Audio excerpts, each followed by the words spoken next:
கர்த்தருடைய பரிசுத்த நாமத்திற்கு மகிமை உண்டாகட்டும். இந்த மாதத்தின் முதல் காலை ஆராதனையில் வந்து தேவனுடைய வார்த்தையை தாகத்தோடு கேட்க அமர்ந்திருக்கிற அருமையான தேவனுடைய பிள்ளைகள் அத்தனை பேரையும் வானத்தையும் பூமியையும் படைத்த ஆண்டவராகிய இயேசுவின் நாமத்தில் உங்களை அன்போடு நான் வாழ்த்துகிறேன், வரவேற்கிறேன். அற்புதர் இயேசு ஊழியத்தின் சார்பாக உங்கள் அத்தனை பேருக்கும் நான் வாழ்த்துதலை பதிவு செய்து கொள்கிறேன். இந்த காலை தேவனுடைய செய்திக்காய் தேவ சமூகத்தில் காத்திருக்கிற பொழுது தேவன் உங்களோடு கூட பகிர்ந்து கொள்ளும்படி என் இருதயத்தில் வைத்து உணர்த்தி உங்களோடு கூட பேசும்படி தெரிந்து கொள்ளப்பட்ட தேவனுடைய வார்த்தை 119வது சங்கீதம் 68வது வார்த்தை, 747வது பக்கம். எல்லாரும் வேதாகமத்தை எடுத்து 747வது பக்கம்.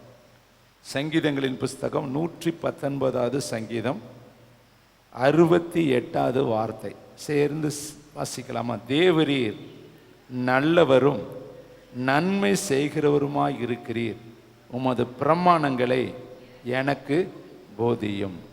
அருமையானவர்களே, இந்த மாதம் கர்த்தாதி கர்த்தரும் ராஜாதி ராஜனும் உங்களையும் என்னையும் உருவாக்கினவர் எப்படிப்பட்டவர், எப்படி செய்கிறார் என்பதை இந்த நாளிலே தியானிக்க கர்த்தர் கிருபை பாராட்டியிருக்கிறார். முதலாவது சங்கீதக்காரர் சொல்கிறார், அவர் எப்படிப்பட்டவரா? நல்லவரும். இந்த நாளில் வந்திருக்கிற உங்களுக்கு இயேசு கிறிஸ்து ரொம்ப ரொம்ப ரொம்ப நல்லவர். உங்கள் குடும்பத்துக்கு அவர் ரொம்ப நல்லவர். உங்களுடைய தனிப்பட்ட வாழ்க்கைக்கு அவர் நல்லவர். உங்களுடைய ஒவ்வொரு காரியத்தையும் செய்து முடிக்க அவர் நல்லவரும் வல்லவருமாக இருக்கிறார். சங்கீதக்காரர் சொல்கிறார் பாருங்க, நல்லவரும். ரெண்டாவது, அவர் எப்படிப்பட்டவரா? நன்மை செய்கிறவருமாய் இருக்கிறார். அப்போ உங்களுக்கு நல்லவர் என்ன செய்வாரா? நன்மை செய்வார். உங்கள் மனசுக்குள்ளே சொல்லுங்கள், இந்த மாதம் எனக்கு ஒரு நல்லவர் இருக்கிறாரு, அவர் எனக்கு நன்மையை மட்டும்தான் செய்வார். எனக்கு ஒரு நாளும் நல்லவர் தீமையை செய்ய மாட்டார். சங்கீதக்காரர் சொல்கிறார், நல்லவரும் நன்மை செய்கிறவருமா இருக்கிறார். அப்போ அருமையானவர்களே, இன்னைக்கு நல்லவர் என்பதையும் நன்மை செய்கிறவர் என்பதையும் இந்த மாதத்தில் நீங்கள் உங்கள் மனதில் ஆழமாக எழுதி வைத்து அதை பிடித்து கொள்ளும்படி கர்த்தருடைய ஆவியானவர் விரும்புகிறார். இந்த வேதத்தில் நீங்கள் கருத்தாய் வாசித்து பார்த்தா, வேதத்தில் சங்கீதங்களின் புஸ்தகம் 34:8 கர்த்தர் நல்லவர் என்பதை ருசித்து பாருங்கள், அவர் மேல் நம்பிக்கையாக இருக்கிற மனுஷன் பாக்கியம். நல்லவர் என்பதை வாயினால் சொல்லுங்கன்னு எழுதப்படலை, ருசிக்கணுமா. நம்ம வாழ்க்கையில் அவர் நல்லவர் என்பதை ருசித்து பார்க்கணும். ஏனென்றால் ருசித்து பார்த்த சங்கீதக்காரர் சொல்றாரு, ஒரு விசை கரடி வந்துச்சு, ஒரு விசை சிங்கம் வந்துச்சு, அந்த கரடிக்கும் சிங்கத்திற்கும் கர்த்தர் என்னை தப்புவித்தார், ஆகையால் அவர் நல்லவர் சொல்றாரு.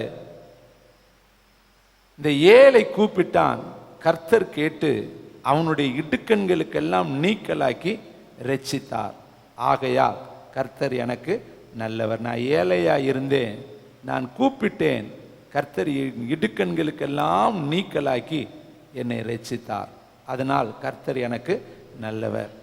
நான் சிறியவனாய் இருந்தேன், முதிர் வயதும் உள்ளவனாய் மாறினேன், ஆனால் என் வாழ்க்கையில் நான் பார்த்த ஒரு காரியம், நீதிமான் கைவிடப்பட்டதையும் அவனுடைய சந்ததி அப்பத்துக்கு இறங்கி திரிந்ததையும் நான் பார்க்கவே கிடையாது.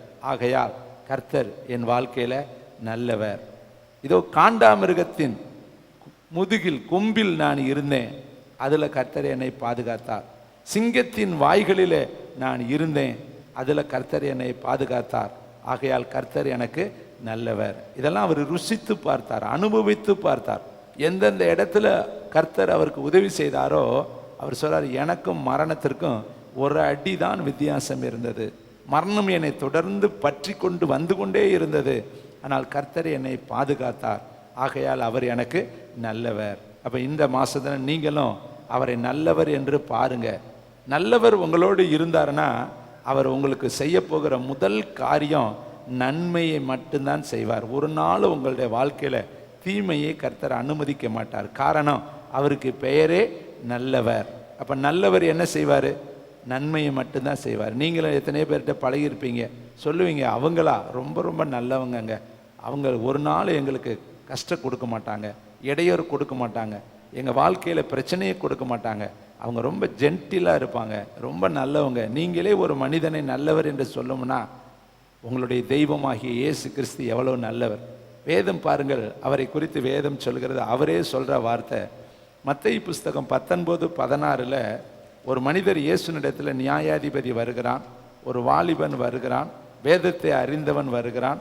அந்த மனுஷன் வந்து சொல்லுகிற ஒரு வார்த்தையை இயேசு கேட்டுட்டு அவர் சொல்லுகிற ஒரு பதிலையும் வேதம் சொல்லுது. மத்தேயு 19:16 வார்த்தையை வேதம் சொல்லுது. அப்பொழுது ஒருவன் வந்து அவரை நோக்கி, நல்ல போதகரே, நித்திய ஜீவனை அடைவதற்கு நான் எந்த நன்மை செய்ய வேண்டும்? இயேசுவை நல்லவர் என்று சொன்னான். அடுத்து பரலோகத்துக்கு போகிறதுக்கு என்ன நன்மை செய்யணும்னு சொன்னான். அதுக்கு கர்த்தர் சொல்கிற வார்த்தையை பாருங்க. அதற்கு அவர், நீ என்னை நல்லவன் என்று சொல்வான் ஏன்? தேவன் ஒருவர் தவிர நல்லவன் ஒருவனும் இல்லையே. அப்போ இந்த உலகத்தில் நல்லவர் என்று சொன்னால் அது கர்த்தரை மட்டும்தான் குறிக்கும், தேவனை மட்டும்தான் குறிக்கும், இயேசுவை மட்டும்தான் குறிக்கும், பரிசுத்த ஆவியானவரை மட்டும்தான் குறிக்கும். அவர் ஒருவரே நல்லவர், மற்றவர்கள் நல்லவர்கள் ஒருவரும் இல்லை. வேதம் சொல்லுது, நல்லவன் ஒருவனும் இல்லை. மனிதர்கள் நம்புவதை விட கர்த்தர் பேரில் பற்றுதலாயிருப்பது நலம். பிரபுக்களை நம்புவதை பார்க்கிலும் கர்த்தர் பேரில் பற்றுதலாயிருப்பது நலம். நாசியில சுவாசமுள்ள மனிதனை நம்புவதை விட கர்த்தர் பேரில் பற்றுதலாயிருப்பதே நலம். மனுஷர்கள் மாறிடுவாங்க, அவர்கள் நல்லவர்கள் கிடையாது. சமயத்துக்கு ஏற்றபடி மாறுவார்கள். நீங்களும் பார்த்துருப்பீங்க, எத்தனையோ பேருடைய வாழ்க்கையில் மனிதர்கள் நல்லவர்கள் அல்ல என்பது உங்களுக்கு தெரியும். உங்கள்கிட்ட உறுதி கொடுத்துருப்பாங்க, உறுதி மாறி இருப்பாங்க. வாக்கு கொடுத்துருப்பாங்க, வாக்கு மாறி இருப்பாங்க. உங்களுடைய வாழ்க்கையில் எத்தனையோ நபர்களை நீங்கள் சொல்ல முடியும், அவர்கள் எங்களை ஏமாற்றிட்டாங்க, வஞ்சித்துட்டாங்க, துரோகம் பண்ணிட்டாங்க, எங்களை கைவிட்டுட்டாங்க, எங்களை அசிங்கப்படுத்திட்டாங்க, எங்களுக்கு விரோதமாய் பேசிட்டாங்கன்னு சொல்ல முடியும். அதனால தான் இயேசு சொல்கிறார், தேவன் ஒருவர் தவிர நல்லவன் ஒருவனும் இல்லையே. அப்போ நல்லவர் யார்? கர்த்தர் மட்டும்தான். இயேசுவே சொல்கிற வார்த்தை, பிதா நல்லவர், இயேசு கிறிஸ்து நல்லவர், பரிசுத்த ஆவியானவர் நல்லவர். அப்போ அந்த நல்லவர் என்ன செய்வார்? அதை தான் சங்கீதக்காரர் சொல்கிறார், நல்லவர் நன்மை செய்கிறவராக இருக்கிறார். வேதத்தில் சில வசனங்களை உங்களுக்கு மத்தியில் நான் வைக்க விரும்புகிறேன். இயேசு கிறிஸ்து இந்த உலகத்தில் வாழ்ந்த பொழுது என்ன காரியங்களை செய்தார்? அப்போஸ்தலர் புஸ்தகம் 10ஆம் அதிகாரம் 38வது வசனம், 177வது பக்கம். அப்போஸ்தலர் 10:38வது வசனத்தை வாசிக்கலாம். எல்லாரும் சேர்ந்து வாசித்து இந்த வசனத்தை அடிக்கோடிட்டு அதை நம்முடைய வாழ்க்கையில் அபியாசப்படுத்த போகிறோம். நஸ்ரேனாகிய இயேசுவை தேவன் பரிசுத்தாவியினாலும் வல்லமையினாலும் அபிஷேகம் பண்ணினார். தேவன் அவரோடு கூட இருந்தபடியினால் அவர் நன்மை செய்கிறவராகவும் பிசாசின் வல்லமையில் அகப்பட்ட யாவரையும் குணமாக்குகிறவராயும் சுற்றி திரிந்தார். இதை இப்படி வாசித்தா நல்லா இருக்கு. நன்மை செய்கிறவராக சுற்றி திரிந்தார். இயேசு இந்த உலகத்தில் வாழ்ந்த 33 ஆண்டுகளும் ஒரே ஒரு காரியத்தை செய்தார், நன்மையை மட்டும் செய்து தேசம் எங்கும் சுற்றி சுற்றி சுற்றி வந்தார். அவரிடத்துல யார் வந்தாலும் அவர்களுக்கு நன்மையைத்தான் செய்தார். அவர் ஒரு நாளும் வேதத்தில் தீமை செய்தார் என்று எழுதப்படவே கிடையாது. குருடர்கள் வந்தாங்கன்னா அவங்களுக்கு பார்வை கொடுத்தார், செவிடர்கள் வந்தார்கள்னா அவர்களுக்கு கேட்கும் திறனை கொடுத்தார், முடவர்கள் வந்தார்கள் என்றால் அவர்களை நடக்க பண்ணினார், ஊமையர்கள் வந்தார்கள் என்றால் அவர்களை பேச வைத்தார், சப்பானிகள் வந்தார்கள் நடக்க பண்ணினார், குஷ்டரோகிகள் வந்தால் சுகமாக்கினார். யாரெல்லாம் இயேசுனிடத்தில் ஓடி வருகிறார்களோ அத்தனை பேர்களுக்கும் அவர் நன்மையை மட்டுமே செய்யக்கூடியவராய் அவர் சுற்றி திரிந்தார்.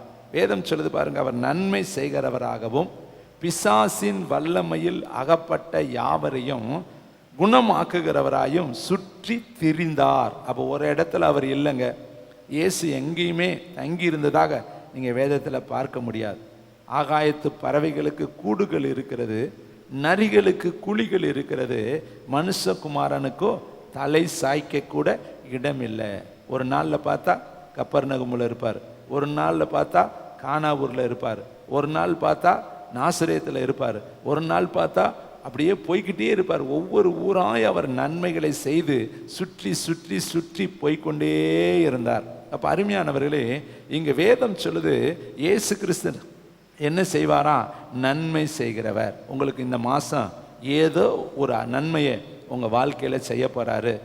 7 மாதம் கிடைக்காத நன்மை இந்த 8வது மாதத்தில் உங்கள் வீட்டினுடைய கதவை தட்டி உங்கள் வாழ்க்கைக்குள்ளே அது வரப்போகிறது. கடந்த மாதத்தில் இல்லாத ஒரு வாசல் இந்த மாதத்தில் உங்களுக்கு திறக்க போகிறது. ஏனென்றால் அவர் நல்லவர், நன்மை செய்கிறவர். அருமையானவர்களே, இன்னும் பாருங்கள், அவருடைய வார்த்தை எழுதப்பட்டிருக்கிறதே நான் உங்களுக்கு காண்பிக்க விரும்புகிறேன். மத்தேயு புஸ்தகம் 7ஆம் அதிகாரம் 11வது வசனம். அந்த வசனம் தான் நமக்கு முக்கியம். இந்த வசனத்தை வச்சு தான் நம்ம ஆண்டவரிடத்துல பேசணும். வசனத்தில் தான் அவரை நம்ம பற்றி பிடிக்க முடியும். 7ஆம் அதிகாரம் 11வது வசனம் 10வது பக்கத்தில் இருக்கு. மத்தேயு 7:11 எல்லாரும் வாசிக்கலாமா?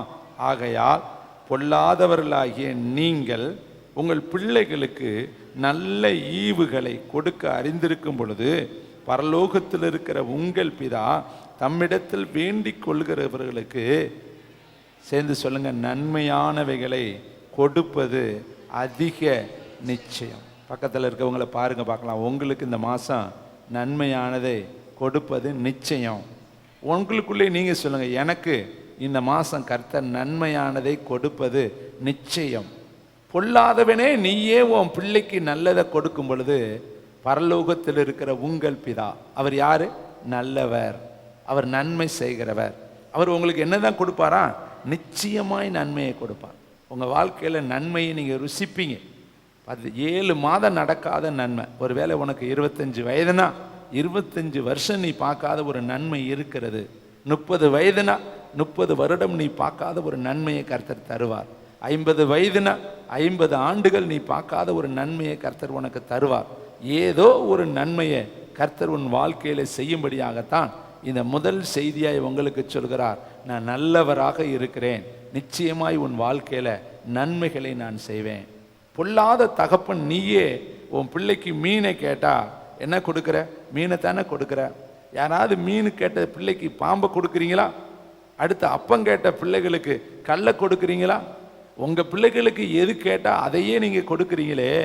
பொல்லாதவனே நீயே உன் பிள்ளைகளுக்கு நல்லதை கொடுக்க அறிந்திருக்கும் பொழுது, வானத்தையும் பூமியையும் படைத்தவர், உங்களுக்காக சிலுவை சுமந்தவர், உங்களுக்காய் முள்முடி தாங்கினவர், உங்களுக்காய் கைகளிலும் கால்களிலும் ஆணிகளால் கட்டாவப்பட்டவர், பல மணி நேரங்கள் சிலுவையில் தொங்கினவர், உங்களுக்காய் மரித்து உயிரோடு எழும்பி இன்றைக்கும் வலது பாரசத்தில் உங்களுக்காக நமக்காக சபைக்காக ஜெபிக்கிற தெய்வம் இயேசு ஒரு நாள் உனக்கு தீமை செய்ய மாட்டார். அதனால நீ உன் வாழ்க்கையில் நன்மையை பார்க்க போகிற. நன்மை உன் வாசப்படியில் இருக்குது. சங்கீதக்காரர் சொல்றாரு, சங்கீதம் 23:6 அழகான ஒரு வார்த்தையை சொல்றார். வாசிக்கலாமா? 23:6 சங்கீதம் 23ஆம் சங்கீதம் 6வது வார்த்தை. தேங்க்யூ வண்டர்ஃபுல் த ஹோலி ஸ்பிரிட். பக்க நம்பர் 683வது பக்கம். தேங்க்யூ வண்டர்ஃபுல் த ஹோலி ஸ்பிரிட். இது ஒரு மனப்பாட வசனம். இருந்தாலும் எல்லாரும் சேர்ந்து இந்த வசனத்தை இந்த காலை வேளையில் சொல்லுவோமா? என் ஜீவனுள்ள 70 வருஷமோ 80 வருஷமோ 90 வருஷமோ 100 வருஷமோ, உன் ஜீவனுள்ள நாட்கள் எவ்வளவு காலமோ அவ்வளவு காலமும் என்ன நடக்குமா? நன்மையும் கிருபையும் என்னை தொடரும்.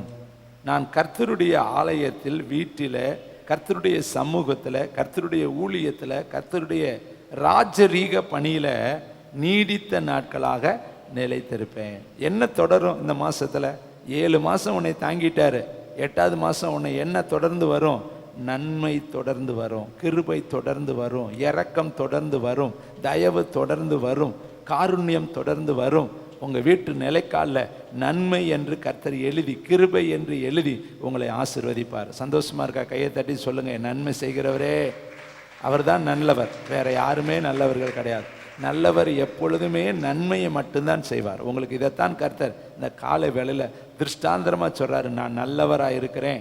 உங்கள் பெயரெல்லாம் என் மனசுக்குள்ளார வருது, அதெல்லாம் சொன்னால் இதில் பதிவாகும். உங்கள் பேரை பார்த்து சொல்கிறாரு, உனக்கு நான் நல்லவராக இருக்கிறேன். உனக்கு இந்த மாதம் நீ எதிர்பார்த்த நன்மைகள் கைகூடி வரும். நீ எத்தனை நாட்கள் எத்தனை காரியத்துக்காய் ஜெபம் பண்ணினையோ அது அத்தனையும் இன்றைக்கு உன் வீட்டு நிலைக்காலில் எழுதப்படும். அது உன்னுடைய வாழ்க்கையில் கிட்டி வரும். பாருங்களே, வேதம் சொல்லுகிற இன்னொரு வார்த்தையை உங்களுக்கு நினைவுபடுத்த விரும்புகிறேன்.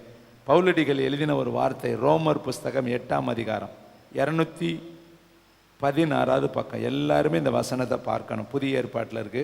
216வது பக்கம், ரோமருக்கு எழுதின நிருபம் 8ஆம் அதிகாரம். Thank you Jesus. 28வது வசனம் சேர்ந்து எல்லாரும் வாசிக்கலாமா? ரொம்ப அருமையான ஒரு வார்த்தை. அன்றியும் அவருடைய தீர்மானத்தின்படி அழைக்கப்பட்டவர்களாய் தேவனிடத்தில் அன்பு கூறுகிறவர்களுக்கு சகலமும் நன்மைக்கு ஏதுவாக நடக்கிறதென்று அறிந்திருக்கிறோம். அன்றியும் அவருடைய தீர்மானத்தின்படி அழைக்கப்பட்டவர்களாய் இருக்கிற உங்களுக்கும் எனக்கும், அழைக்கப்பட்டவர்களுக்கு அடுத்து தேவனிடத்தில் அன்பு கூறுகிறவர்களுக்கு, நீங்கள் அழைக்கப்பட்டது உண்மை, உண்மையிலே நீங்கள் கர்த்தரை அன்பு கூறுகிறீங்க, அதுவும் உண்மைதான். ஏன்னா அந்த அன்பு கூறுவதற்கு அடையாளமாக மகதலினால் மரியாள் கல்லறையில் போய் நின்னாலாம். நீங்களும் அன்பு கூறுவதற்கு அடையாளமாக அதிகாலை இருட்டோடு எழுந்து ஆலயத்தில் வந்து அவருடைய முகத்தை பார்க்க நின்று கொண்டு இருக்கிறீங்க. உங்கள் அன்பை கர்த்தர் பார்க்கிறார். அப்போ அன்பு கூறுகிறவர்களுக்கு என்ன நடக்குமா? வேதம் சொல்கிறது பாருங்க, சகலமும், பக்கத்தில் சொல்லுங்க, சகலமும். உன் வாழ்க்கையில் வியாகுலமா, வேதனையா, வருத்தமா, துக்கமா, கண்ணீரா, பாடுகளா, அவமானங்களா, நிந்தைகளா, பரியாசங்களா, ஏமாற்றங்களா, விரக்திகளா, பற்றாக்குறையா, எது நடந்தாலும் அந்த காரியத்தை சகலத்தையும் கர்த்தர் எப்படி மாற்றுவாரா? நன்மைக்கு ஏதுவாக நடக்கிறது என்று அறிந்திருக்கிறோம். சீமேயி என்கிற ஒரு மனிதன் தாவீதை தூசிக்கிறார். கொடூரமாய் தூசித்தான். இரத்த பிரியனே, பேலியாளின் மகனே, தொலைந்து போ, தொலைந்து போ என்று சொல்லி அவனை, ஒரு ராஜாவை, ஒரு சீமேயி என்கிற பிரஜை, சாதாரணமான ஒரு மனுஷன் ஒரு ராஜாவை தூசிக்கிறான், வையிறான், திட்டுறான், கல்லை விட்டு எறிகிறான்.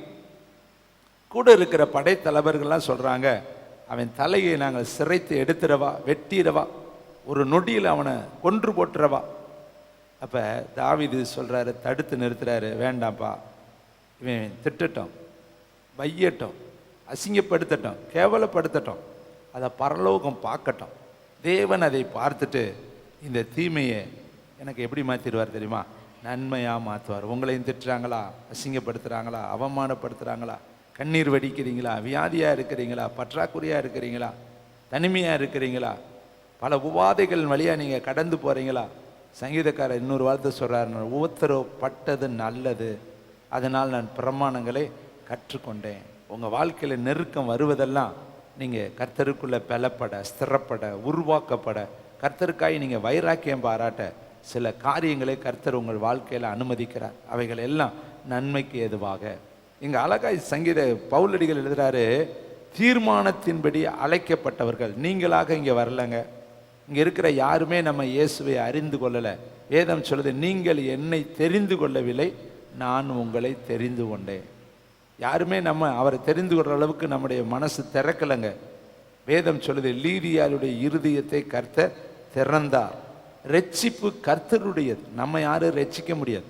சொல்லுவாங்க, மனைவியே கணவனை ரட்சிப்பாயோ, கணவனே மனைவியை ரட்சிப்பாயோ. நம்மளால் யாரையும் ரட்சிக்க முடியாதுங்க. ரட்சிப்பு கர்த்தருடையது. அவர் ஒரு மனுஷனுடைய மனதை திறந்தா தான் ரட்சிப்பு உண்டாகும். அப்போ அருமையானவர்களே, நம்மளையெல்லாம் கர்த்தர் கூட்டிகிட்டு வந்திருக்கிறாருன்னா அது நம்மால் உண்டானது அல்ல. வேதம் சொல்கிறது, அது தேவனுடைய இரக்கம், தேவனுடைய தயவு.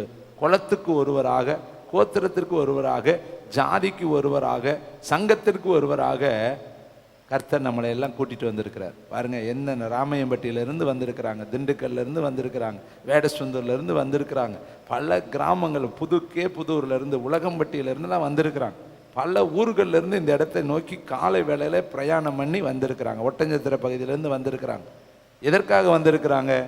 தேவன் அவர்களை கூட்டி கொண்டு வந்திருக்கிறார். கரம் பிடித்து இந்த இடத்துக்கு வாங்க, இங்கே வந்து இந்த இடத்துல தொழுது கொள்ளுங்க, நான் உங்களை ஆசீர்வதிக்க வேண்டும் என்று கர்த்தர் உங்களை கூட்டி கொண்டு வந்திருக்கிறார். அவருடைய தீர்மானத்தின்படி அழைக்கப்பட்டவர்களாய் அவரிடத்தில் அன்பு கூறுகிறவர்களுக்கு சொல்லுங்க, சகலமோ என்ன நடந்தாலும் சரி, அந்த பிரச்சனையெல்லாம் உனக்கு நிச்சயமாய் நன்மையாக மாறும். அதில் கர்த்தர் ஒரு நன்மையை வைத்திருக்கிறார். இன்னும் வசனம் பாருங்க, நன்மை எங்கேருந்து வருதான்? யாக்கோப்பு எழுதின பொதுவான நிருபம் 312வது பக்கம் பின்னாடி பக்கத்தில் இருக்கு. இயேசுவோடு இருந்த சீசனாகிய யாக்கோப்பு அவர் எழுதின புஸ்தகம் 1ஆம் அதிகாரம் 17ஆம் வசனம், நன்மையான எந்த ஈவும் பூரணமான எந்த வரமும் பரத்திலிருந்து உண்டாகி ஜோதிகளின் பிதாவினிடத்திலிருந்து இறங்கி வருகிறது. அவரிடத்தில் யாதொரு மாறுதலும் யாதொரு வேற்றுமையும் நிழலும் இல்லை. அப்போ நன்மை எங்கேருந்து வருகிறது? உங்கள் பக்கத்து வீட்டிலேருந்து வராது, எதிர்த்த வீட்டிலேருந்து வராது, உங்கள் நண்பர்களிடத்திலிருந்து வராது, உங்களுடைய பெற்றோரிடத்திலிருந்து வராது. நன்மை எங்கே இருந்து வருதுன்னு வேதம் சொல்லுது, பரத்திலிருந்து இறங்கி வருகிறது. நன்மையான எந்த ஈவும் பூரணமான எந்த வரமும் பரத்திலிருந்து உண்டாகி ஜோதிகளின் பிதாவினிடத்திலிருந்து இறங்கி வருகிறது. அப்போ இந்த மாதம் உங்களுக்கு நன்மை எங்கேருந்து வரப்போகுது தெரியுமா? ஜோதிகளின் பிதாவினுடைய கரத்திலிருந்து உங்களுக்கு நன்மை. எத்தனை பேர் விசுவாசிக்கிறீங்க? நன்மை வரும். எப்படி வரும்னு எனக்கு தெரியாது, ஆனால் நன்மையை கர்த்தர் உங்கள் எல்லைகளை எழுதுகிறார். நன்மையை நீங்கள் அனுபவிக்க போகிறீங்க. பல நாட்களாய் காத்திருத்தல் இருதயத்தை இழைக்க பண்ணும். விரும்பினது வரும் பொழுது அது ஜீவ விருட்சகம் போல இருக்குது. நிச்சயமாக இந்த மாதம் நீங்கள் விரும்பினதை பார்ப்பீங்க. எதிர்பார்த்தது உங்கள் வாழ்க்கையில் கைகூடு வரும். இந்த மாதம் உங்களுக்கு நப்தலி என்று எழுதப்படும். இந்த மாதம் உங்களை கர்த்தர் விடுதலை பெற்ற பெண்மானாய் மாற்றுவார். இந்த மாதம் உங்களுடைய வாழ்க்கையில் இருக்கிற சிறையிருப்புகள் மாறும். இந்த மாதத்தில் உங்கள் முகத்தில் இருக்கிற கண்ணீர்கள் துடைக்கப்படும். நீங்கள் நிந்தைக்கு பதிலாக சந்தோஷத்தையும் பாடுகளுக்கு பதிலாக மேன்மையும் மகிமையும் நீங்கள் அனுபவிக்கும்படி கர்த்தர் இரக்கம் பாராட்டுவார். பாருங்கள், எரேமியா எழுதின புஸ்தகம் 31ஆம் அதிகாரத்தில் 14வது வசனத்தில் ஒரு அருமையான வார்த்தை உண்டு. அதை உங்களுக்கு நான் நினைவுபடுத்த ஆவியானவராலே நான் உந்தப்படுகிறேன். எரேமியா எழுதின தீர்க்கதரிசன புஸ்தகம் 31ஆம் அதிகாரம். Thank you Lord. 14வது வார்த்தை எல்லாரும் வாசிக்கலாமா? பக்கம் நம்பர் 916 பக்கம். எல்லாரும் சேர்ந்து வாசிப்போம். 13, 14 வாசிக்கலாம். சிஸ்டர் 13வது வசனத்தையும் வாசிக்கலாம். அப்பொழுது கன்னியர்களும் வாலிபர்களும் முதியோரும் கூட ஆனந்த களிப்பாய் மகிழ்வார்கள். நான் அவர்கள் துக்கத்தை சந்தோஷமாய் மாற்றி அவர்களை தேற்றி அவர்கள் சந்தோஷம் சஞ்சலம் நீங்க அவர்களை சந்தோஷப்படுத்துவேன். ஆசாரியர்களுடைய ஆத்துமாவை கொழுமைகளினாலும் பூரிப்பாக்குவேன். என் ஜனங்கள் நான் அளிக்கும் நன்மையினால், கைகளை தட்டி இந்த வசனத்தை வாசிங்க, திருப்தி ஆவார்கள் என்று ஊழியக்காரர்னு எழுதியிருக்கா? கர்த்தர் சொல்லுகிறார். திருப்தி ஆக்குவாரா? இந்த மாதம் நன்மையினால் உங்கள் வாயை, நன்மையினால் உங்கள் ஆத்துமாவை, நன்மையினால் உங்கள் குடும்பத்தை, நன்மையினால் உங்கள் தொழிலை, நன்மையினால் உங்கள் ஊழியத்தை, நன்மையினால் உங்களுடைய பிரயாசங்களை, நன்மையினால் உங்களுடைய பிள்ளைகளை, நன்மையினால் உங்களுடைய கணவனை, நன்மையினால் உங்களுடைய மனைவியை, உங்கள் எல்லைகளை முழுவதும் என்ன செய்வாராம்? கர்த்தர் திருப்தியாக்குவார். எத்தனை பேர் விசுவாசிக்கிறீங்க? கையை உயர்த்தி சொல்லுங்க, இந்த மாதம் நன்மைகளை நான் அனுபவிக்கிற மாதம். ஏனென்றால் நல்லவர் என் கூட இருக்கிறார். நிச்சயமாக எனக்கு நன்மை தான் செய்வார். என் வாழ்க்கையில் ஒரு நாள் தீமையை அவர் கொடுக்க மாட்டார். பாருங்கள், என் ஜனங்கள் எழுதியிருக்கிறத பற்றி எவ்வளோ உரிமையாக எழுதுறாரு. என் ஜனங்கள், யோவேல்லையும் இது இருக்குது. என் ஜனங்கள் ஒரு நாள் வெட்கப்பட்டு போக மாட்டாங்க. இங்கே கர்த்தருடைய வார்த்தை சொல்கிறது, என் ஜனங்கள் நான் அளிக்கும் நன்மையினால் திருப்தி ஆவார்கள். போதும் என்கிற அளவு கொடுப்பாருங்க. வனாந்தரத்தில் வரும் பொழுது இறைச்சி இல்லை, இறைச்சி இல்லை, இறைச்சி இல்லை, தண்ணி இல்லை, தண்ணி இல்லை, தண்ணி இல்லை. தண்ணி இல்லைன்னு சொன்னால் தண்ணியை கொடுத்தார். இறைச்சி இல்லைன்னு சொன்னால் காடையை கொடுத்தார். எங்கெல்லாம் கர்த்தரோடு ஜனங்கள் இருந்தார்களோ அந்த இடத்துல எல்லாம் அவர்களை திருப்திப்படுத்தினார். மார்க்கில் மத்தையிலெல்லாம் வாசித்து பார்த்தா 3 நாள் உட்கார்ந்துருக்கிறாங்க. 3 நாளும் சாப்பிட ஒன்றுமில்லை. சீசர்கள் சொல்கிறாங்க, இவர்களுக்கு ஒன்றுமில்லை, அனுப்பிவிடலாம், வீட்டுக்கு போகட்டும், போய் தங்களுக்கு தேவைகளை அவர்கள் சந்திக்கட்டும். ஏசப்பா சொல்கிறாரு, அவங்க போக வேண்டிய அவசியம் கிடையாது, இங்கேயே அவர்களை போஷிக்கலாம். அவங்க சொல்கிறாங்க, இங்கே எதுவுமே கிடையாது. இல்லை, இருக்கிறத பாருங்கள், ஒரு சிறுவன் கையில் 2 மீனும் 5 அப்பந்தான் இருக்குது, அதை கொண்டு வா என்று சொல்லி அதே வனாந்தரத்தில் அதே இடத்துல அத்தனை பேர்களையும் திருப்தி உண்டாக்கும்படி கர்த்தர் போஷித்தார். இந்த மாதத்துலையும் உன் நன்மையினால் உன்னை திருப்தி ஆக்குவார். உன் வாயை நன்மையினால் திருப்தி ஆக்குவார். ஏனென்றால் அவருடைய வார்த்தை எழுதப்பட்டிருக்கு சங்கீதம் 103 நன்மையினால் உன் வாயை திருப்தி ஆக்குவார், உன் ஆத்துமாவை அவர் திருப்தி ஆக்குவார். அருமையானவர்களே, எப்படியெல்லாம் அவர் உங்களை இந்த நாட்களில் நன்மை செய்வார் என்பதை ஒரு 2 சம்பவங்களை நான் நினைவுபடுத்த விரும்புகிறேன். ஆதியாகமம் புஸ்தகம் 50ஆம் அதிகாரம் 20வது வசனத்துக்கு கடந்து வருவோம். பக்கம் நம்பர் 69வது பக்கம். இது முக்கியமான ஒரு பகுதி. எல்லாருமே இந்த பகுதிகளை உற்று பார்க்க உங்களை அன்போடு நான் கேட்டுக்கொள்கிறேன். ஆதியாகமம் 50ஆம் அதிகாரம் 20வது வசனம். நீங்கள் எனக்கு தீமை செய்ய தேவனோ இப்பொழுது நடந்து வருகிறபடி வெகு ஜனங்களை உயிரோடு காக்கும்படி அதை நன்மையாக முடிய பண்ணினார். யோசேப்பு என்கிற அருமையான ஒரு தேவனுடைய ஊழியக்காரன், தரிசனக்காரன், சொப்பனக்காரன், கர்த்தரால் முன்குறிக்கப்பட்டவன், கர்த்தரால் தெரிந்து கொள்ளப்பட்டவன், கர்த்தரால் ஒரு ஊழியத்திற்காக முத்திரிக்கப்பட்டவன். அந்த மனுஷன் சொல்கிற ஒரு வார்த்தை ரொம்ப முக்கியம். தன் சகோதரர்கள் 10 பேரை பார்த்து சொல்றாரு, நீங்களோ எனக்கு தீமை செய்ய நினைத்தீர்கள். உடன் பிறந்தவர்களானாலும் சரி, அல்லது நண்பர்களானாலும் சரி, அல்லது உங்களுக்கு பழக்கப்பட்டவர்களானாலும் சரி, அவர்கள் மனிதர்கள். அவர்கள் உங்களுக்கு செய்யறதெல்லாம் தீமையில தான் போய் முடியும். நன்மை செய்ய நினைத்திருப்பாங்க, ஆனால் கடைசியில் பார்த்தா ஏதாவது ஒரு இடத்துல தீமை ஆயிரும். இப்போ யோசேப்புக்கு உடன் பிறந்தவர்கள் என்ன செஞ்சாங்க? தீமை செய்தார்கள். என்ன தீமை செஞ்சாங்க? அவனுக்கு ஒரு சொப்பனம் பார்த்தான். அந்த சொப்பனத்தில் அரிக்கட்டுகள் எல்லாம் முன்னாடி விழுந்து வணங்கினது என்று இருந்துச்சு. அப்புறம் ஒரு சொப்பனம் பார்த்தான். சூரியனும் சந்திரனும் நட்சத்திரங்களும் அவனை தொழுது கொள்வதாக, அவனுக்கு முன்னாடி விழுங்குது வணங்குவதாக பார்த்தான். இந்த சொப்பனத்தை தன்னுடைய தகப்பனிடத்தில் சொன்னான், சகோதரர்களிடத்தில் சொன்னான். அதன் நிமித்தம் அவனை பகைத்தார்கள். இந்த சொப்பனத்தின் நிமித்தம் அவன் மேலே எரிச்சல் கொண்டார்கள். சொப்பனத்தின் நிமித்தம் அவனை அருவருத்தார்கள், அப்புறப்படுத்த நினைத்தார்கள். அந்த சொப்பனத்தின் நிமித்தம் அவனுக்கு விரோதமாய் அவர்கள் எழும்பினார்கள். ஒருவேளை இன்னைக்கு ஊழியத்தின் நிமித்தம் நீங்கள் பகைக்கப்படுகிறீங்களா? வேலையின் நிமித்தம் நீங்கள் பகைக்கப்படுகிறீங்களா? நீங்கள் பரிசுத்தமாய் வாழ்றது நிமித்தம் உங்களை பகைக்கிறாங்களா? உண்மையை நீங்கள் பேசுறது நிமித்தம் உங்களை பகைக்கிறாங்களா? கர்த்தருக்காக நீங்கள் பாராட்டுகிற வைராக்கியத்தின் நிமித்தம் நீங்கள் ஜனங்களால் பகைக்கப்படுகிறீங்களா? உண்மைக்காக நீங்கள் வைராக்கியம் பாராட்டும் பொழுது உங்களுக்கு விரோதமாய் ஜனங்களை எழும்புகிறாங்களா? யோசேப்பு அப்படித்தான் உண்மையுள்ளவனாக இருந்தான்.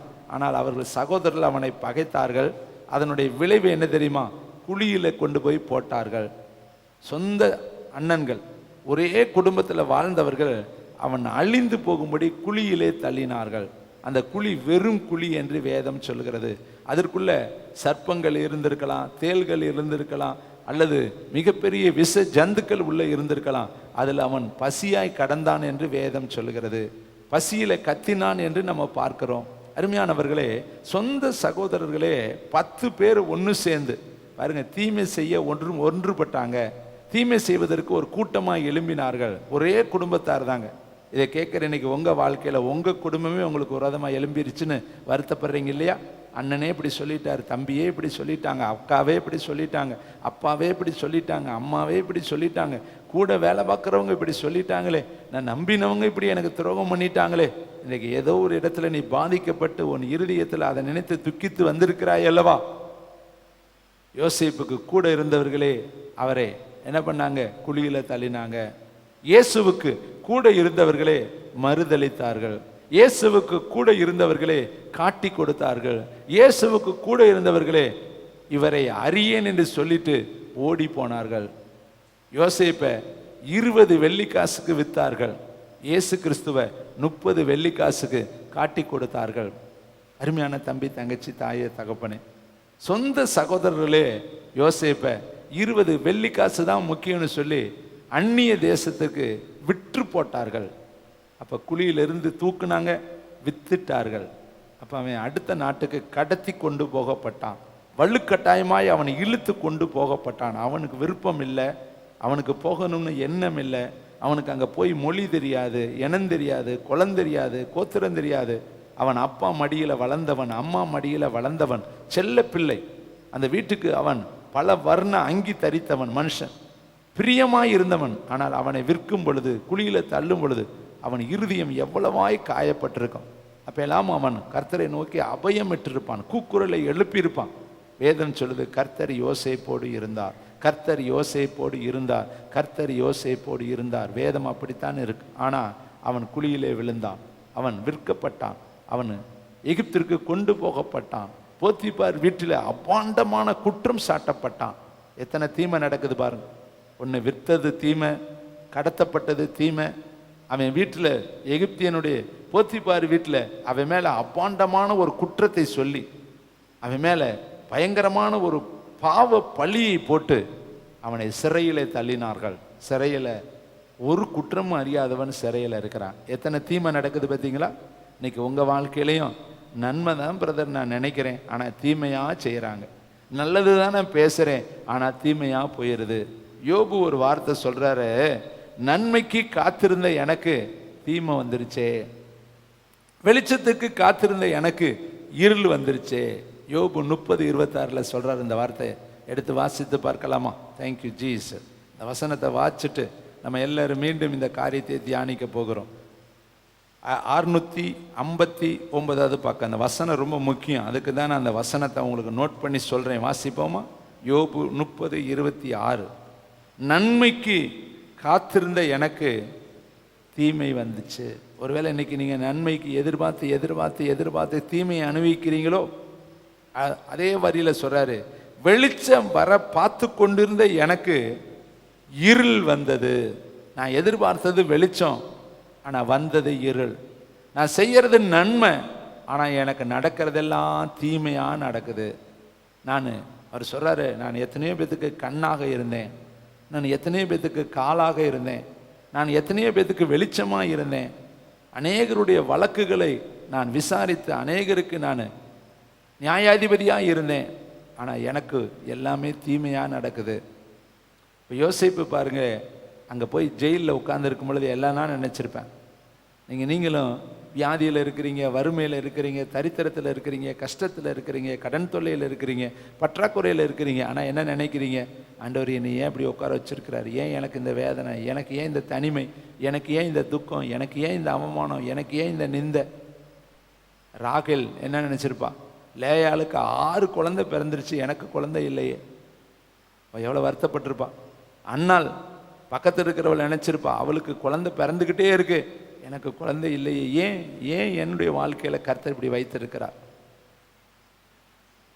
சகரியா, எலிசபெத்து கர்த்தரிட்ட சகல கற்பனையின்படி குற்றமற்றவர்கள், ஆனாலும் அவர்களுடைய வாழ்க்கையில் ஒரு ஆசீர்வாதம் தடைபெற்று கொண்டே வருகிறது. ஏன் என் வாழ்க்கையில் இப்படி? அருமையான தேவனுடைய பிள்ளைகளை, ராகேலுக்கு கர்த்தர் காத்திருக்கிறதுக்கு காரணம் இருந்தது. அன்னாளுக்கு கர்த்தர் காத்திருந்ததுக்கு ஒரு காரணம் இருந்தது. எலிசபெத்துக்கு கர்த்தர் காத்திருந்ததுக்கு ஒரு காரணம் இருந்தது. காரணத்தோடு தான் கர்த்தர் காத்திருந்தார். யோசேப்பை ஜெயிலுக்குள்ள அனுப்பினதுக்கு ஒரு காரணம் இருந்தது. குழியில போட்டதுக்கு ஒரு காரணம் இருந்தது. அவனுடைய வாழ்க்கையில விற்கப்படுவதற்கு ஒரு காரணம் இருந்தது. ஏனென்றால் இந்த காரியங்கள் நடந்தால் தான் அவன் எகிப்தில் உயர்த்தப்பட வேணும், எகிப்தில் மன்னனாய் மாற முடியும். அப்போ சில பாடுகளை கர்த்தர் அனுமதிக்கிறார். அந்த பாடுகள் வழியாக போனால் தான் நம்ம மகிமையை பார்க்க முடியும். ஏன்னா இக்காலத்தில் இருக்கிற பாடுகள் இனி வெளிப்பட போகிற மகிமைக்கு ஒப்பிடத்தக்கவைகள் அல்ல. பாடுகளை நீங்கள் அனுபவிச்சிங்கன்னா பரலோகத்தில் மகிமையை நீங்கள் அனுபவிக்க முடியும். இக்காலத்தில் வரக்கூடிய சின்ன சின்ன பிரச்சனைகள் உங்களுக்கு மகிமையை காண்பிக்கும் தேவனுடைய பிள்ளைகளை. இப்போ இத்தனை தீமை நடந்த பின்னாடி தேவன் அவனை அந்த எகிப்து தேசத்தில் பார்வோனுக்கு இணையான, பார்வோனுக்கு சரி சமமான ஒரு போஸ்ட் கர்த்தர் உருவாக்கி அதில் அவனை மன்னனாக உட்கார பண்ணுகிறார்.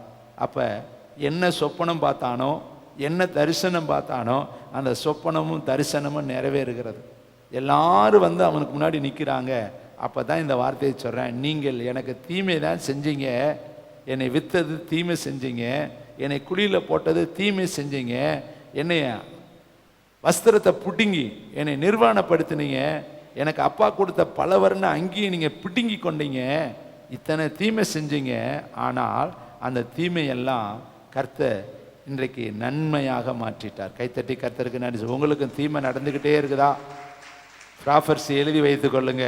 அந்த தீமையெல்லாம் கர்த்தர் நன்மையாய் மாற்றுவார். எத்தனை பேர் விசுவாசிக்கிற? கையை உயர்த்துங்க.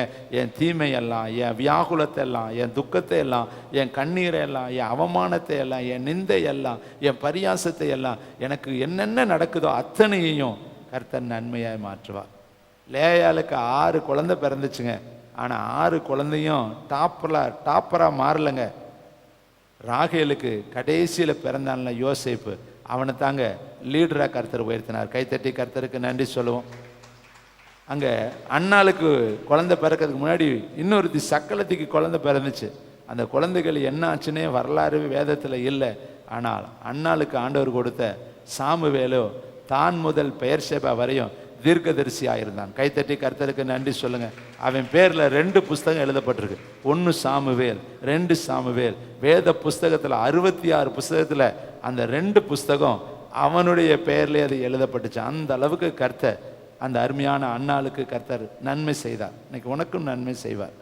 கர்த்தரிட்ட சகல கற்பனையின்படியும் வேதத்தில் வாழ்ந்த சகரியாவோ எலிசபெத்தும் எவ்வளவு அழுதுருப்பாங்க, எவ்வளவு புலம்பியிருப்பாங்க, எத்தனை பேர் அவங்களை குற்றப்படுத்தியிருப்பாங்க. உங்களுக்கு ஒரு நன்மை இல்லையேன்னு அவங்கள எத்தனை பேர் சொல்லியிருப்பாங்க.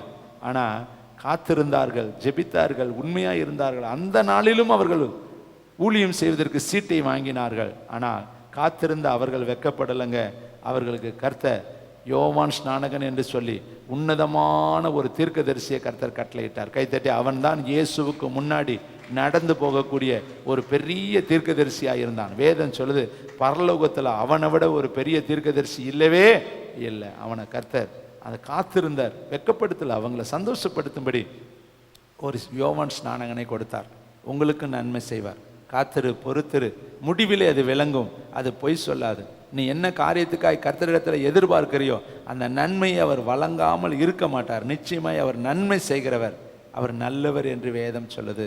அப்போ யோசேப்பு சொல்கிறாரு, நீங்கள் எல்லாம் தீமை செய்ய நினைச்சிங்கப்பா. சிமியோனே, லேவியே, காத்தே, செபுலோனே, யூதாவே, இன்னும் இருக்கக்கூடிய ரூபனே, இன்னும் இருக்கக்கூடிய எல்லா அன்னைங்களையும் சொல்கிறாரு, நீங்கள் எல்லாம் எனக்கு அன்னைங்க தான், தீமை தான் எனக்கு செஞ்சீங்க. ஆனால் நான் ஆராதிக்கிற என் தெய்வம், என்னை முன்குறித்த என் தெய்வம், என்னை பெயர் சொல்லி அழைத்த என் தெய்வம், எனக்காக ஜீவன் கொடுத்த தெய்வம் எனக்கு தீமையெல்லாம், கைத்தட்டி சொல்லுங்க, நன்மையாய் மாற பண்ணினார். எழுதுறாரு, தீமையெல்லாம் நன்மையாக என்ன செஞ்சாரா, மாற முடிய பண்ணினார். இப்போ கடைசியில் முடிவு எப்படி இருக்குன்னு தெரியுமா? நன்மை என்று எழுதுவார். கைத்தட்டிக்காரு, உங்களுக்கு முடிவு எப்படி தான் இருக்குன்னு தெரியுமா? நன்மை உண்டாகும். சாம்பலுக்கு பதிலாக சிங்காரத்தை கர்த்தர் தருவார். முச்செடிக்கு பதிலாக தேவதாரு விருட்சகம் முளைக்கும். நீங்கள் எந்த இடத்துல உட்கார்ந்து இருக்கிறீங்களோ அதே இடத்துல கர்த்தர் உங்களை உயர்த்துவாருங்க. நிச்சயமாக அதுதாங்க கர்த்தருடைய மகிமை. அந்த மகிமையை கர்த்தர் உங்கள் வாழ்க்கையில் வெளிப்படுத்துவார். அடுத்து யோபு சொல்கிற வார்த்தையை பாருங்க, நான் வெளிச்சத்துக்கு காத்திருந்தேன், இருள் வந்துச்சு, நன்மைக்கு நான் காத்திருந்தேன், எனக்கு தீமை வந்துச்சு. யோபு அந்த கிழக்குத்திய புத்திரர்களில் அந்த ஊத்ஸ் தேசத்தில் அவனை விட ஒரு நல்ல மனிதர்கள் கிடையாது. வேதம் சொல்லுது, எல்லாரிலும் அவன் சீமானாக இருந்தான். ஆனால் அவன் வாழ்க்கையில் என்ன நடந்துச்சு? தீமை வந்துச்சு, இருள் வந்துச்சு. காரணம், அவன் சோதிக்கப்பட்டான். அவன் நினைச்சதெல்லாம் வெளிச்சத்தை எதிர்பார்த்தான், இருள் தான் இருந்துச்சு. அவன் நன்மையை எதிர்பார்த்தான், தீமையாக நடந்துச்சு. ஆனால் கடைசியில் நேரம் இல்லை, நான் முடிக்கிறேன். அவனுக்கு கர்த்தர் என்ன செஞ்சார்? தீமை வந்த அவனுக்கு, அடுத்து பார்த்தீங்கன்னா இருள் வந்த அவனுக்கு முடிவு எப்படி இருந்துச்சு? யோபு 42ஆம் அதிகாரம் 10வது வசனம். தேங்க்யூ, ஒண்டர்ஃபுல் த ஹோலி ஸ்பிரிட். இந்த வசனத்தை கட்டாயம் எல்லாரும் படிக்கணும். பக்க நம்பர் 671 வாசிக்கலாம். யோபு தன் சிநேகிதருக்காக வேண்டுதல் செய்த பொழுது கர்த்தர், நல்ல கரந்தட்டி வாசிக்கணும், சிறை இருப்பை மாற்றினார். அவன் சிறை இருப்பை, இன்னைக்கு எந்த சிறையில் நீங்கள் இருக்கிறீங்க, எந்த வேதனையில் நீங்கள் இருக்கிறீங்க, எந்த துக்கத்தில் நீங்கள் இருக்கிறீங்க, எந்த கடன் தொல்லையில் நீங்கள் இருக்கிறீங்க, எந்த காரியத்தில் நீங்கள் மாட்டிக்கொண்டீங்க, எந்த காரியம் உங்களை எழும்ப விடாதபடி மட்டங்கடிச்சிருக்குது, எது உங்கள் இருதயத்தை வருத்தப்படுத்துகிறது, எது உங்களுடைய வாழ்க்கையில் மட்டங்கடிக்கக்கூடிய தன்மையுடையதாக இருக்கிறதோ அந்த சிறை இருப்பை கர்த்தர் மாற்றினார். அடுத்த வசனம் வாசிங்க. யோபுவுக்கு முன் இருந்த எல்லாவற்றை பார்க்கிலும், கைத்தட்டி சொல்லுங்க, இரட்டத்தனையாய் கர்த்தர் அவனுக்கு அருளினார். 2 மடங்குங்க. சோதனைக்கு பின்னாடி சாதனையை கர்த்தர் கொடுத்தார். சோதிக்கப்பட்ட பின்பு யோபுவை கர்த்தர் பொன்னாக மாற்றினார்.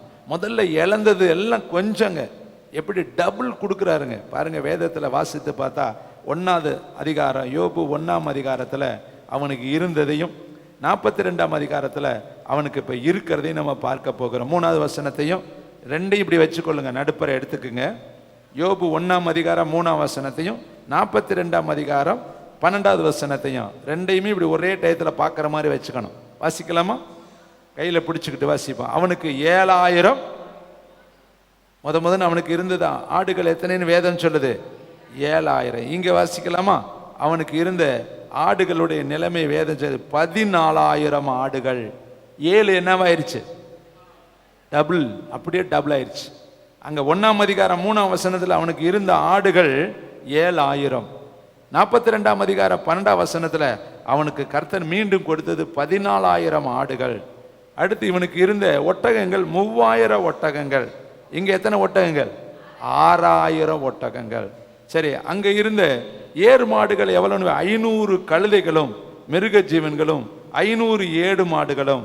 இங்க பாருங்களே, வேதம் சொல்லுது 1000 ஏறு மாடுகளும் 1000 கழுதைகளும் அவனுக்கு உண்டா. எல்லாமே டபுள் மடங்குங்க, எல்லாத்தையும் டபுள் ஆக்கிட்டார்.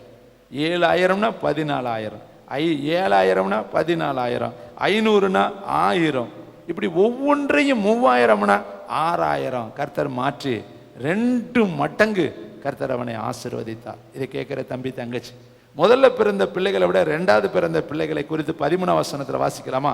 அவனுக்கு 7 குமாரர்களும் 3 குமார்த்திகளும் அவனுக்கு பிறந்தார்கள். மூத்தவளுக்கு எமிமால் என்றும், 2ஆம் மகளுக்கு ஹெச்சியால் என்றும், 3ஆம் மகளுக்கு கேரேனாப் என்றும் பெயரிட்டான்.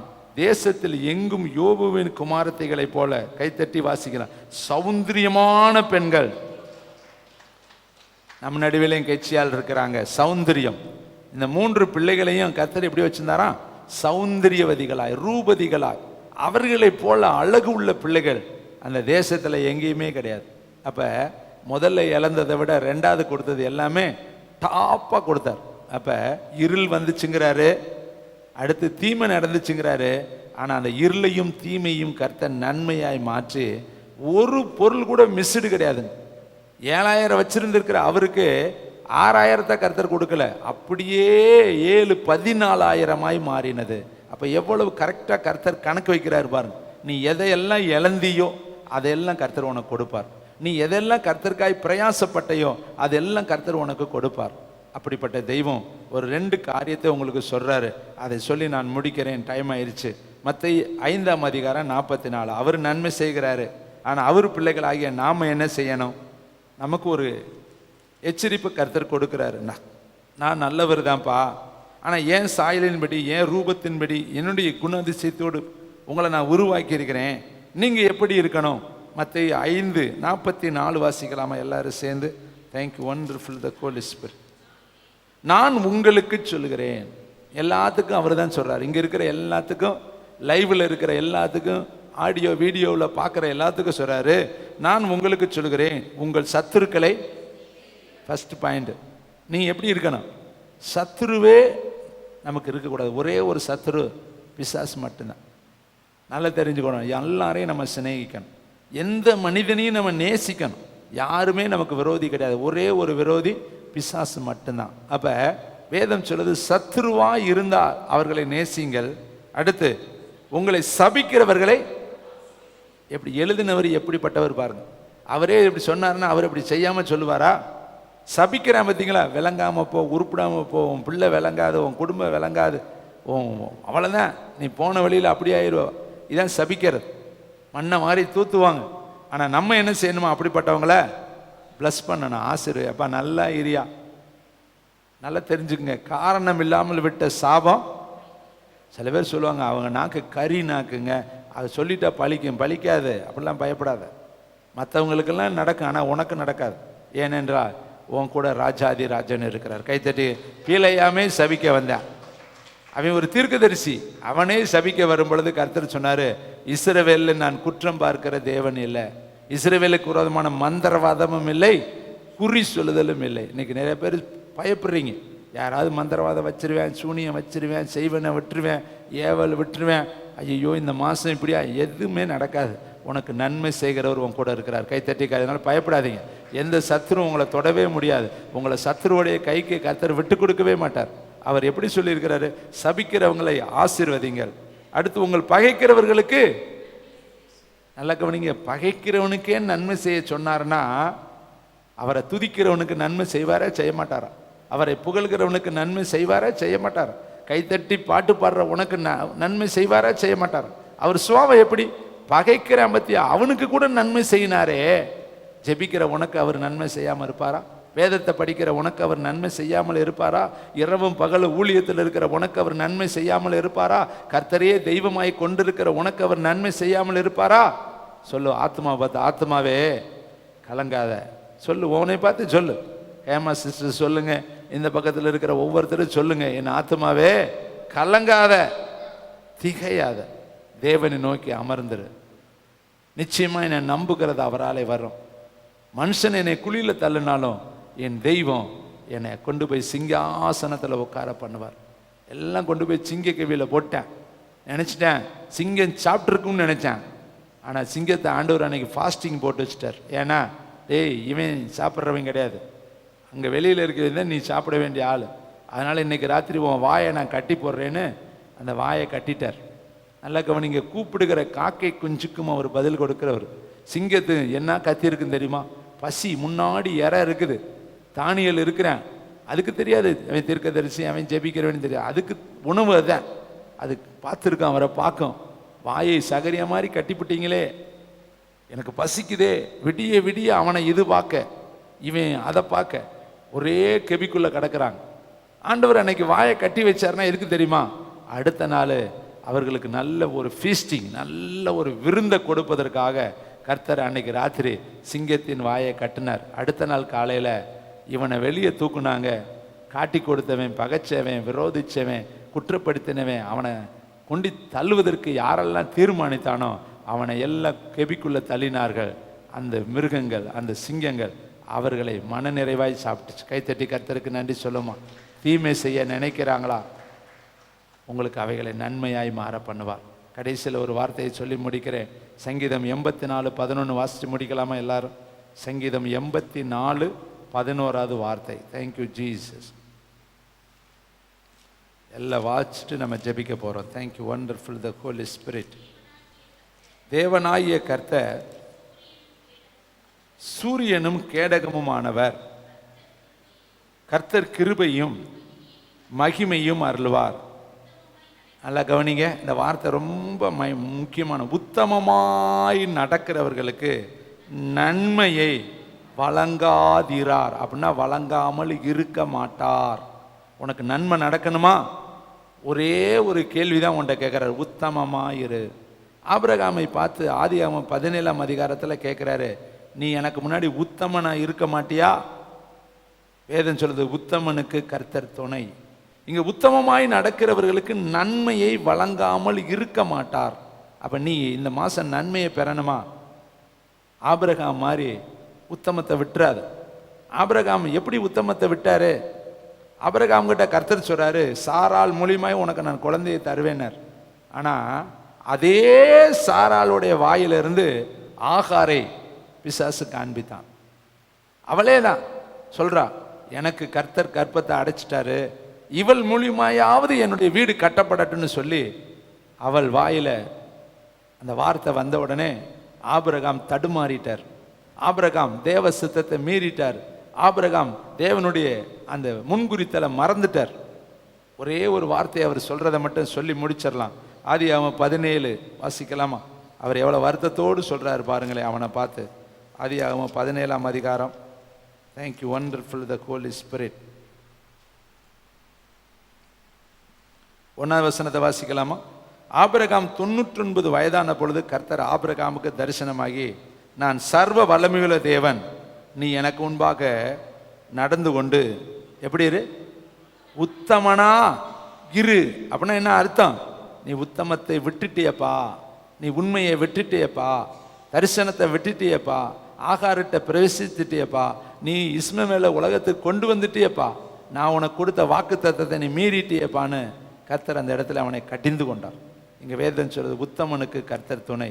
உத்தமனா இருந்தா நிச்சயம் நன்மை வரும். இந்த மாசம் உங்களுக்கு நன்மை உண்டாக கர்த்தர் நினைக்கிறார். எல்லாரும் எழும்பி நின்று பரலோகத்தை பார்க்கலாம்.